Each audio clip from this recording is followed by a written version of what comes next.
so part 2မှာကဘာပြောခဲ့လဲဆိုတော့ part 2ကcharacter level embedding အကြောင်း character level embedding မှာကcharacter level tokenizer တစ်ခုထပ်ဆောက်တယ်character level embedding တစ်ခုထပ်ဆောက်တယ်ပြီးရင် model train ကြီးရဲ့အဲ့လောက်ကြီး performance မကောင်းဘူးဆိုတော့ကြတော့ model 4မှာက hybrid model ဖြစ်မယ် hybrid model ဆိုတာဘယ်လိုလဲဆိုတော့token level embedding နဲ့သုံးမယ် character level embedding နဲ့သုံးမယ်အဲ့နှစ်ခုလုံးကို combine လုပ်ပြီးတော့ model 4ကိုတည်ဆောက်မယ်ဆိုတော့ကြတော့ပထမဆုံးအဆင့်အနေနဲ့ကပထမဆုံး token level model ကိုcreate လုပ်မယ် model 1နဲ့တူတူပဲပေါ့နော် model 1နဲ့တူတူပဲပြီးရင်နောက်တစ်ခုက character level model ကိုထပ်ဆောက်မယ်model 3နဲ့တူတူပဲပေါ့နော်ပြီးရင်အဲ့နှစ်ခုကို layer store concatenate နဲ့အဲ့ model နှစ်ခုရထွက်လာတဲ့ output 1နဲ့ output 2ကိုconcatenate လုပ်ပြီးရင်output layer ထပ်ထည့်မယ်ပေါ့output layer ထပ်ထည့်မယ်ပြီးရင် hybrid model နောက်ဆုံးရလာလိမ့်မယ်။ဒါရနော်အဲ့လိုပုံစံနဲ့ဆိုတော့ဘာလို့အဲ့နှစ်ခုကို combine လုပ်တာလဲဆိုတော့ရွေချက်ကတော့ဒီ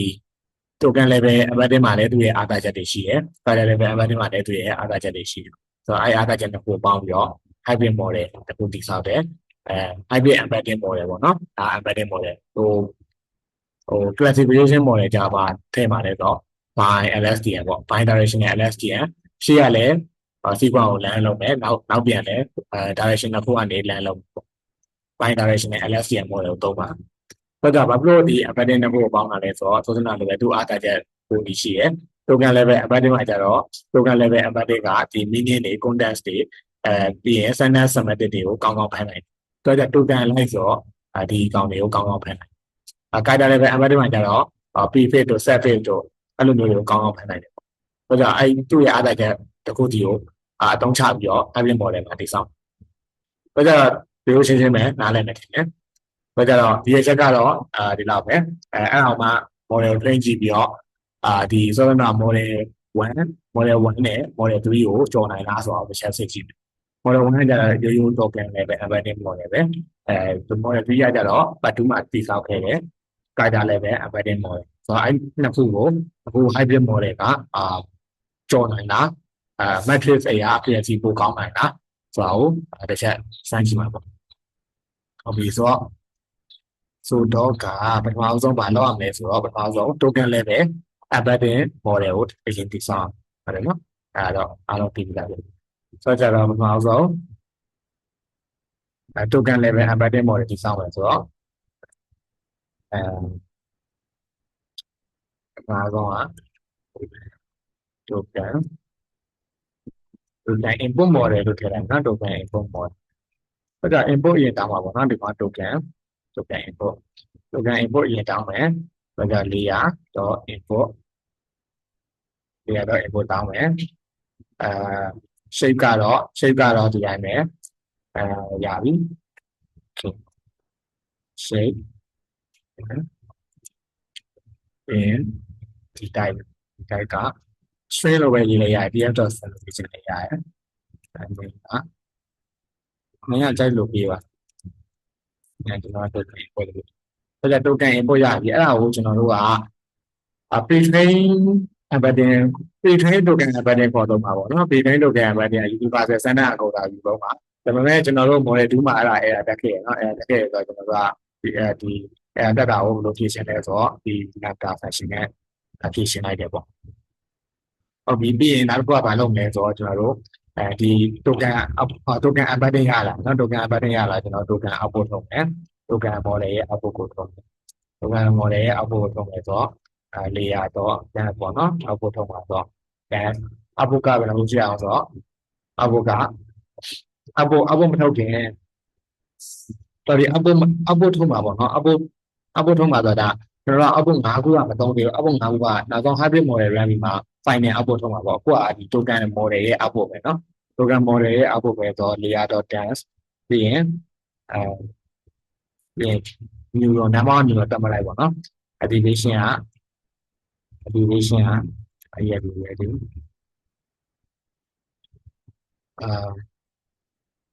input ကဘာဖြစ်မှာဆိုတော့ input ကအပေါ်ရခဲ့တယ် token enp token ပဲဟုတ်ပြီဆိုတော့အဲ့ဒီရပြီပေါ့နော် အဲ့ဒီရပြီပြီးနောက်ကtoken model စောက်တော့မှာ token model စောက်မယ်ဆိုတော့ token model ဒီလိုကြည့်ရင် token model equal df.character.model input က token input ရဲ့ token output ရရနော် token input ရဲ့ token output ကexception ပဲကျွန်တော်အဲ့ဒါထည့်လိုက်တော့token model တခုစောက်ပြီးပါပြီ token model တခုစောက်ပြီးပါပြီ token model ပြီးတော့ဘာစောက်မလဲဆိုတော့ character model စောက် character level model စောက်ရပေါ့နော်ဒါကြတော့ character level model အဲ့ဒါစောက်မယ်တော့ဒီလိုပဲ character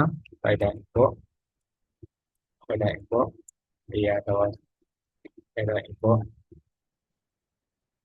layer input ပြီးရင်ရှိတ်ကတပုံစံနဲ့ဆိုတော့ကျွန်တော်copy ယူလိုက်မယ်နော်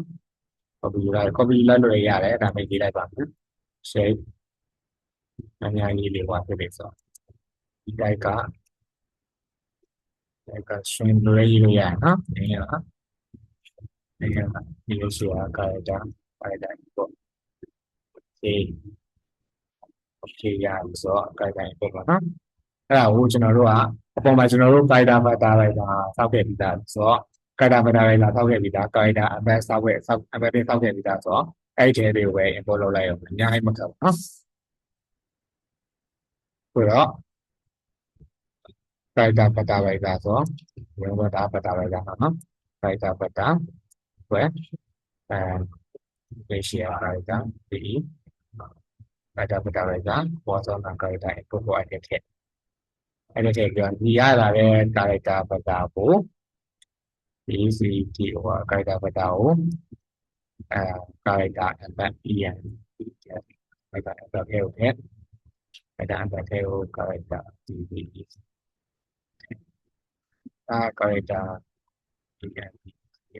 character embed ထဲဖြစ်မှာပေါ့နော် character embed ထဲဖြစ်မယ်ပြီးရင်နောက်တစ်ခုက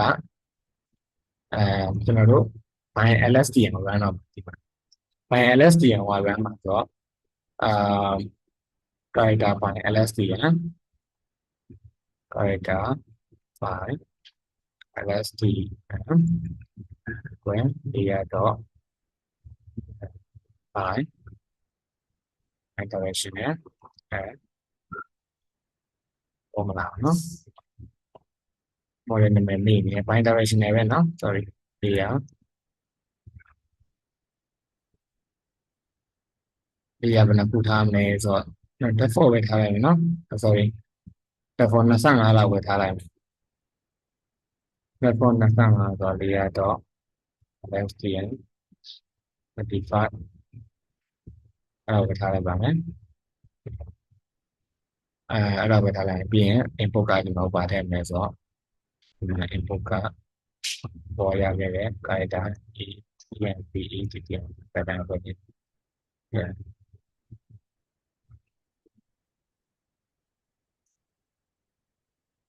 ဒါက keras model ပေါ့နော် character model ရေးစီတာ character model when df dot ပြီးရတယ် keras dot model ကဘာဖြစ်မလဲဆိုတော့input က character input ပဲ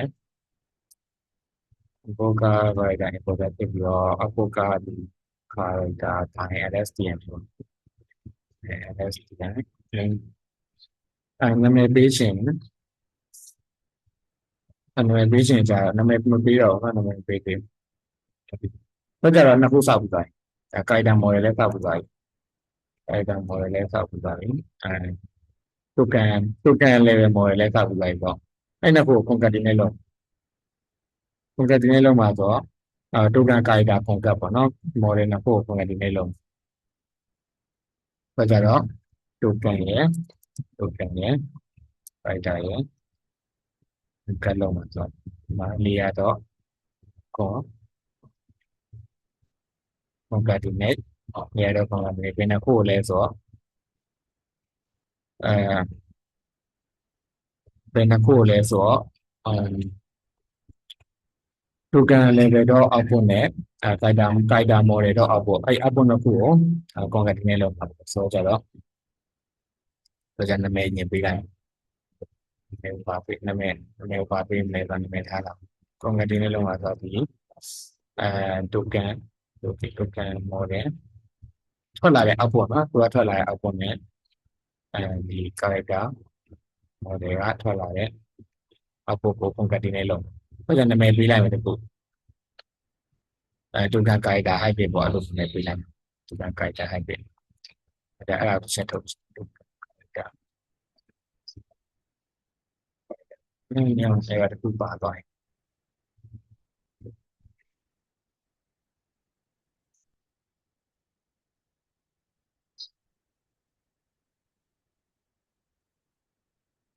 value error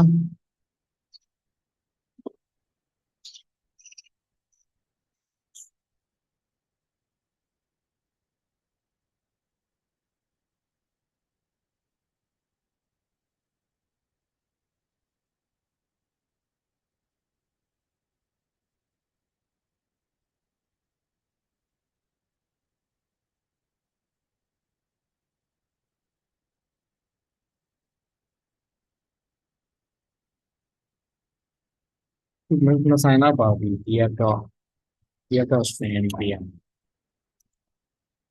ဆိုင်နော်မန်ချက်ဖတ်ကြည့်မယ် require import function shape ဘာနဲ့ edit import shape ကို55 128 50ဖြစ်ဒီမှာကြာ128ဖြစ်ပြီးတော့ဒီမှာကြာ50ဖြစ်အဲ့တစ်ချက်စစ်ကြည့်နော်အဲ့တစ်ချက်စစ်ကြည့်အောင်ဆိုဒီမှာ125 h 128 value ပဲသုံးတယ် token import token output အဲ့ပတ်တယ်ဒီမှာတော့တူတူပါပဲ character input မှာလည်း shape 1 character input character vector embedding လုပ်တယ် find directional layer တော့ LSTM embedding နဲ့သုံးတယ်ဘာမှမပါဘူး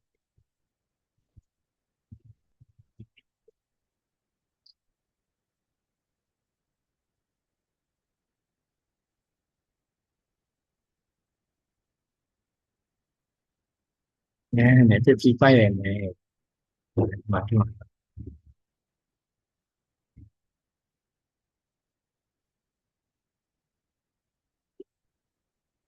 ဆိုင်တော့ပါ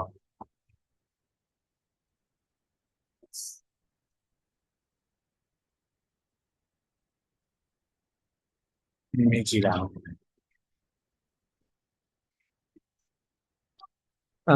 နည်းနည်းကြာရနော်ဒီလိုကြာသူက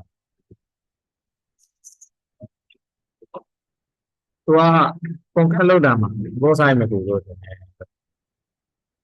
shape mismatch ဖြစ်တာနော် shape mismatch ဖြစ်နေတာဆိုတော့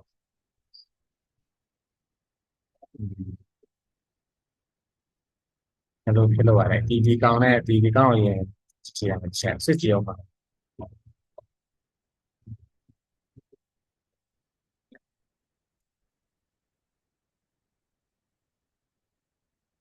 စစ်ကြည့်အောင်ဖိုက်တယ်လို့ပေါ့အဲ့ဒါအဲ့ဒါ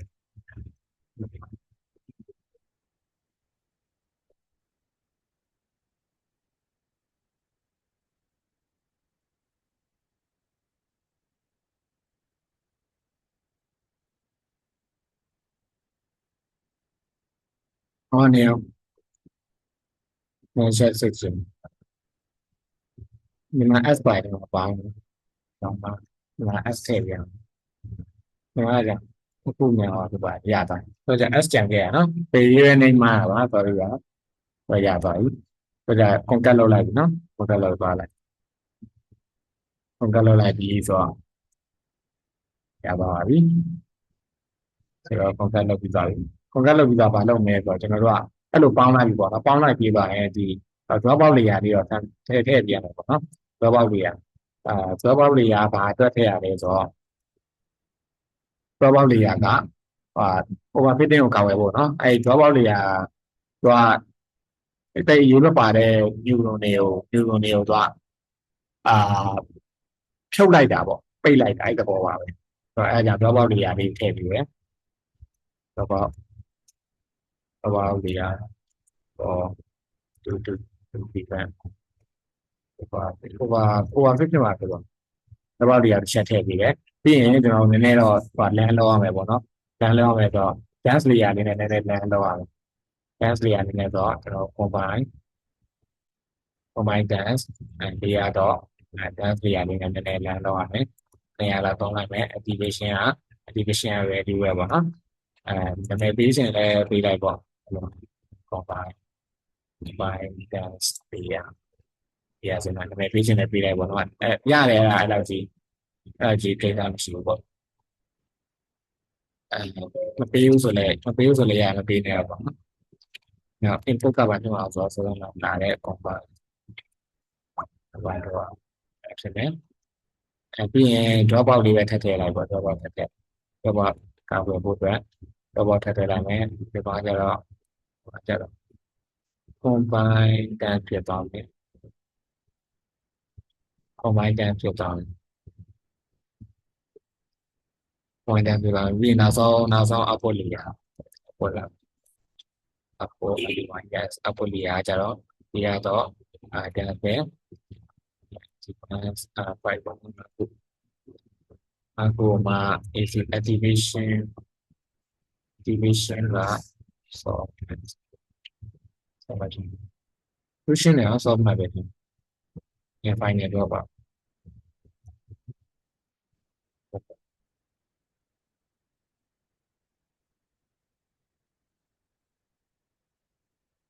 နောက်ဆုံး model တစ်ခုလုံး final ဘယ်လိုလုပ် final ပြောပါနေအောင်မှာ final ပြောပါလို့ပြောတယ် final ပြောပါနောက်ဆုံး function ပေါ့နော်နောက်ဆုံး model တစ်ခုကိုပြန်ပြီးတော့အစားဆုံးပြန်ပြီးတော့ဟိုလုပ်မယ်ဆိုတော့model က model 4 equal df.carots. ဆိုပြီးမှ input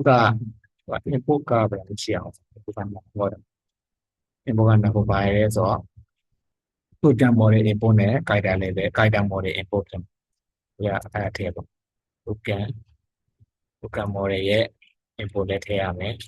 ပြီးရင် guider model ရဲ့ input လည်းထည့်ရမယ်အဲ့လိုပဲပြီးရင် output ကြတော့တစ်ခုပဲထုတ် output ကြပါတယ်ဆိုတော့နောက်ဆုံး output layer output ကိုပဲထုတ်နောက်ဆုံး output layer output ကိုပဲထည့်မယ်နောက်ဆုံး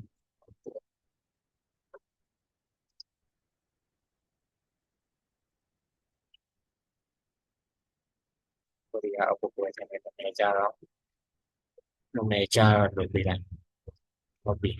တော့နောက်ဆုံး model 4 ဒီလောက်လုပ်ပြီးသွားပါပြီ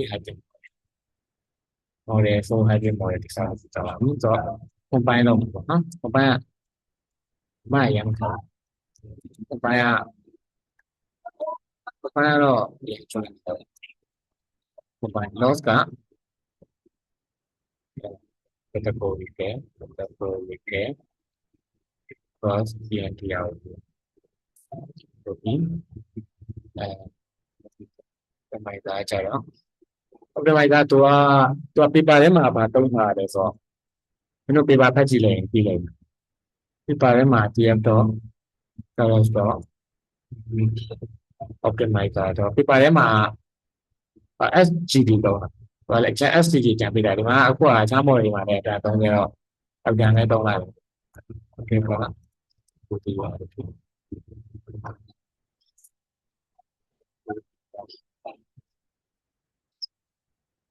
အဲ့ဒါ summary ထုတ်ကြည့်လိုက်ဒါကတော့တိုးတက်ပါကြပေါ့နော်သူ summary ထုတ်ကြည့်ရတယ်ပို့ပြောပါရှင်းတယ်ငေါ်တဲ့ structure ကိုကြည့်ကြတယ်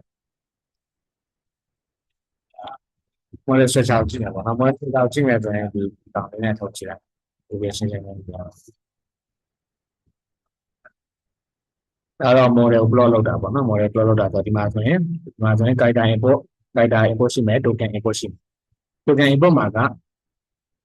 universal standard encoder သုံးထားတယ်calculate ယူပြီးတော့ပေါ့နော်ပြီးရင် dance scan နဲ့ dance layer ရထားတယ် dance layer ရထားတယ်ဒီမှာဆိုလဲ character level ကိုဆိုလဲ character level အပေါ် parameter embedding bidirectional နဲ့သုံးတယ်ပြီးရင်နောက်ဆုံး every concatenate model ပြီးရင်ဘာလုပ်လဲဆိုတော့ drop out ထားတယ်ထပ်ပြီးတော့တင်တယ် drop out ထပ်ထားတယ် beacon overfitting လုပ်ဖို့ပြီးရင်နောက်ဆုံး above layer ရှင်းပါတယ်ဆိုတော့ model ကျွန်တော်တို့model ကျွန်တော်တို့ run ရမယ် model ကျွန်တော် run ရမယ် combine လုပ်ပြီးပါပြီ combine လုပ်ပြီးပါပြီဒါပေမဲ့ model run မယ်ဆိုကျွန်တော် data set ပြန်ပြင်အောင်နော် data set ကျွန်တော် data set ဘာလို့ပြန်ပြင်ရမှာလဲဆိုတော့ကျွန်တော်ရှင်းမှာလုပ်ခဲ့တဲ့ data set ကinput တစ်ခုပဲဒီ input တစ်ခုပဲရှိရ token level ဆိုလဲ token level character level ဆိုလဲ character level အခုကျတော့token ရော character ရောနောက် input ကနှစ်ခုဖြစ်သွားတာဆိုတော့input ကနှစ်ခုဖြစ်သွားတာဆိုတော့ data set ကိုလည်းပြန်ပြင်ရမယ်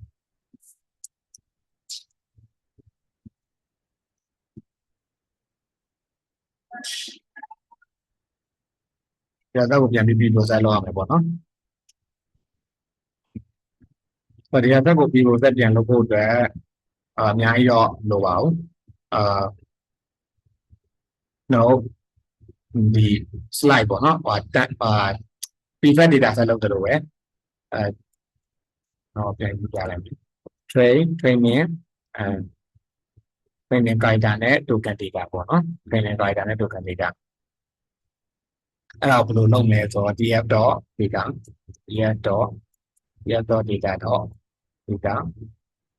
data set from answer slide click training cmp standards နဲ့ training character လားမသိဘူးဘာမှလည်းပေါ်မလာဘူး training standards နဲ့ training character အခုတော့မပေးခဲ့ဘူးလားပေးရနေတော့မပေးခဲ့ဘူး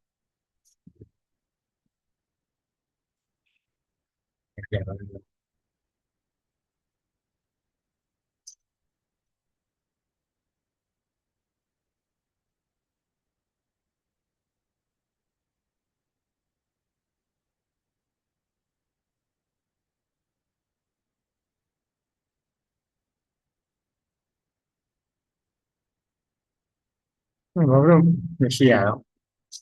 အဲ့အပေါ်မှာပေးခဲ့ပြီသားကျွန်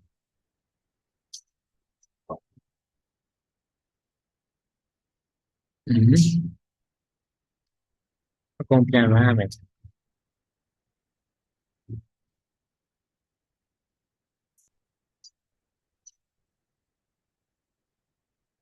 train center sorry train center training လို့ရေးတာအခု train ဖြစ်သွားတယ်နော် okay ဆိုတော့အဲ့လိုပြန်ပြင်မှာပေါ့နော်အဲ့လိုပြန်ပြင်မှာအဲ့လိုမှာ the same process ပဲကျန်တဲ့ validation set နဲ့ဟောလည်းအဲ့လိုပဲကျန်ဆိုကြတော့ဒါ data ပေါ့နော် data ပြီးရင် label ပဲကျန်သေးတယ် training token လေးပဲကျန်သေးတယ် label ကတူတူပဲ label ကတပုံစံနဲ့ပဲဘာမှမထူးဘူး label ကကြတော့ဒီ one hot label ပဲယူဆိုတော့ဒီလိုပေါ့ကျွန်တော်ကိုပြန်လိုက်ဟုတ်ပြီအဲ့ဒါကို data set ထုတ်မှာဆိုတော့ data set ဆိုရင်မှ save ထည့်လိုက် save နဲ့ဒီ character token input နှစ်ခု output တစ်ခုအဲ့လိုထည့်ပေးလိုက်တယ်ရအဲ့ကောင်တစ်ချက်ထုတ်ကြည့်ပေါ့နော်အဆင်ပြေချက်ထုတ်ကြည့်ချက်ထုတ်ဟုတ်ဒီမှာဟုတ်ပြန်ဟုတ်ပြီဒါ data set ဖြစ်သွားတယ် the same process ပဲအောက်က validation data ကိုလည်းအဲ့လိုပဲလုပ်မယ်တပုံစံနဲ့ပဲလုပ်အခုကတော့ prefab ထပ်လုပ်လာအောင်ပေါ့နော် process ကိုထုတ်ကြည့်ပြီးတော့ prefab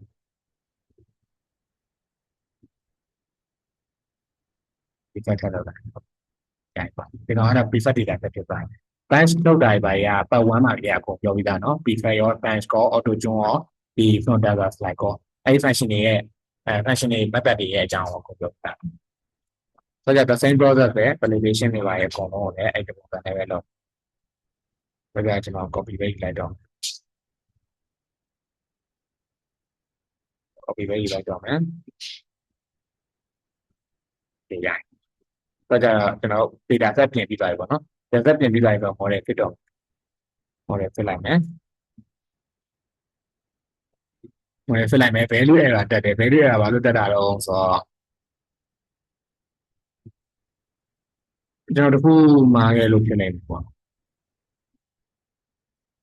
universal standard encoder ဆိုတာတခုမှားနေရတဲ့ universal standard encoder ဒီလိုဟုတ်ပေါ့ဟုတ်လို့ဆိုအဲ့ကောင်ရှိတော့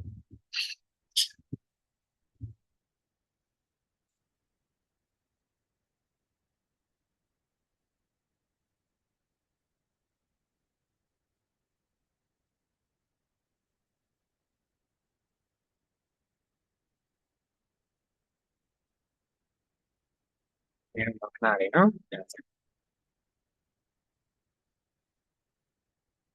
ဘယ်မှာများမှားလဲဆို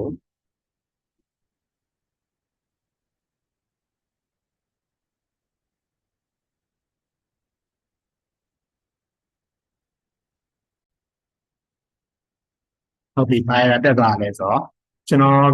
ဒီမှာဆိုရင်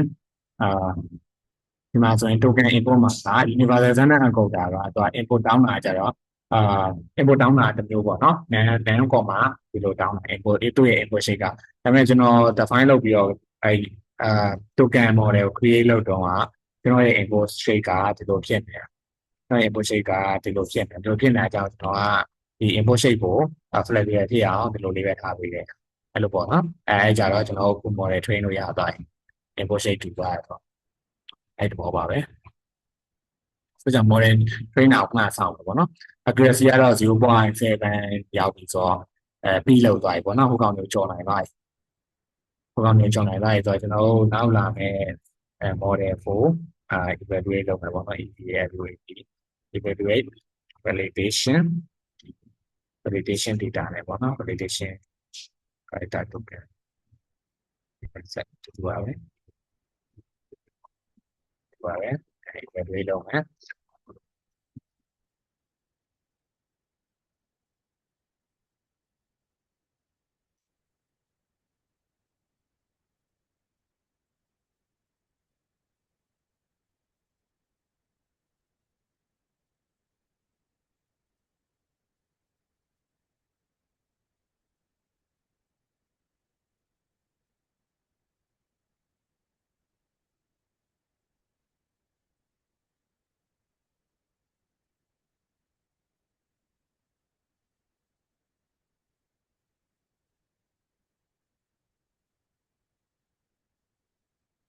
ဒါ predict ပေါ့နော် probability တန်ဖိုးထွက်ထုတ်ပေးမှာပေါ့နော်အဲ့မှာသူအဲ့ probability တန်ဖိုးတွေထုတ်ပေးအောင်မှာကျွန်တော်တို့ကဟိုလောက်အောင်df.argmax နဲ့ argument နဲ့ရှားမှာပေါ့နော် argument နဲ့အဲ့ဘယ် output ကိုခံမှန်းတာလဲဆိုတော့ကျွန်တော်တို့ကအဲ့ကိုရှားပေးရမှာတော့ကိုaxis ကတော့ပေါ့ axis က1နဲ့ရှားပေးရမှာတော့じゃအဲ့ကောင်ထုတ်လိုက်မယ်ကောင်ထုတ်လိုက်မယ်ဆိုရင် model ပို့တော့ဖြစ်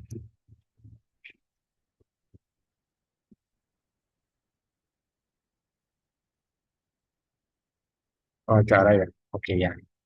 ဟုတ်ပြီဆိုတော့အဲ့လိုခံမှန်းနဲ့ဟိုဒါဆို3ဆိုရင် background ဖြစ်တစ်ခုဖြစ်မှာပေါ့နော် method ဖြစ်အဲ့လိုခံမှန်းပေးရတော့ဟုတ်ကြကျွန်တော်နောက်ဆုံးရသွားပြီနောက်ဆုံးရသွားပြီဆိုတော့ result ထုတ်ကြည့်မယ် result ကတော့ hyper function နော် hyper function ထုတ်တော့ hyper function ကြောင်းပြီးရင်အဲ့ part 1ကိုပြန်သွားကြည့်ဒါကြောင့်ဒီနောက်ဆုံး accuracy ကကျွန်တော်တို့ဒီ accuracy က record precision of one score က 0.7 ပြီးတော့93ရမယ်လို့ဆိုတော့တော့က model 1ရဲ့ accuracy ရော model 2ရဲ့ accuracy ရောကိုကျော်နိုင်သွားရပေါ့နော်ဆိုတော့ hybrid model ကပိုကောင်းတဲ့ accuracy score ရှိရပေါ့နော် conclusion အနေနဲ့ဆိုရင် to conclude hybrid embedding model ပေါ့နော် model achieve better metrics အဲ့လိုဆုံးဖြတ်ထားလိုက်ပြီပေါ့နော်ဟုတ်ပြီဆိုတော့ဒီကတော့ဒီ model 4ပေါ့နော် hybrid hybrid model ပေါ့ hybrid model ဆိုတာဘယ်လိုလဲဆိုတော့character embedding ရော token embedding ရောနှစ်ခုလုံးကို model တစ်ခုထဲမှာပေါင်းထည့်ထားတယ်နှစ်ခုလုံးရဲ့အားသာချက်တွေကိုယူပြီးတော့ပိုကောင်းတဲ့ခံမှန်းမှုတွေကိုလုပ်ဆောင်ပေးဆိုတော့ okay ပါနော်ဆိုတော့နောက်တော့ model 5ကကြတော့ဘာအကြောင်းဖြစ်မလဲဆိုတော့ model 5ကကြကျွန်တော် transfer learning ယူသုံးတာပေါ့နော် transfer learning ကက pre-train model တစ်ခုကိုယူသုံးတယ်ကက pre-train model တစ်ခုကိုယူသုံးမှာဖြစ်တယ်ဘယ်လိုကွာမလဲဆိုတော့ဘယ်လိုယူသုံးမလဲဆိုတော့ဒီ positional embedding ဆိုတာတစ်ခုပြပါလာပေါ့နော်အဲ့ဒါကိုခဏနေကြရင်လေ့လာကြမယ် positional embedding ဆိုတာအပြပါလာပေါ့